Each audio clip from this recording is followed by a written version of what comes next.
the slotted ruler. You want to place it over a deck of fabric. The only rule is all the fabric is the same size rectangles, and they're all placed right side up. Take your ruler, and I've also stacked the deck alternate with light, dark, or any whatever theme that I want to use, and place the ruler over the top of it. Go ahead and cut. I put my finger right next to it right here when I cut. This is my favorite size blade. Just set it down in there. Like that.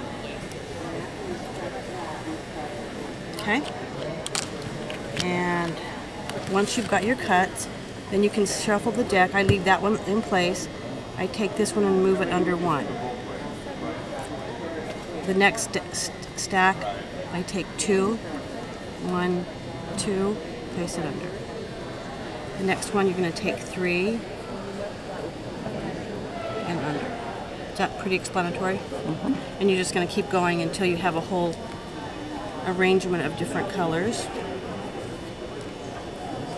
When I sew those together, I chain sew them because you're not going to be sewing over an existing seam allowance.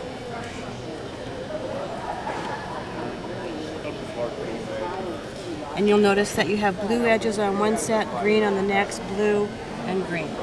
Okay, so you could put them in a rail fence setting if you wanted.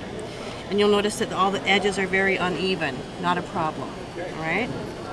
So once I have that done,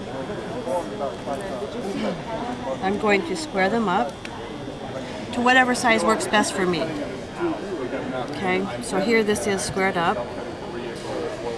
If your students or your customers are worried about a certain size, then they can just take one piece of fabric, a rectangle, cut it apart, sew it back together, and see what size they end up with. Okay. If they want a bigger block than what they can get with this ruler, they can make a deeper set of rectangles, and then when they're done cutting, they can just lift this up and finish that cut with the scissors. And that's going to make a bigger block. If they want a smaller one, they start with a shorter rectangle, and you'll see there's little half-inch increments marked on the ruler. And what you do is you would put your ruler down, you'd make your first cut, slide it over a half-inch, make your second cut, slide it over, and that way they're squeezed together a little bit more, and so your block's going to be smaller. Okay?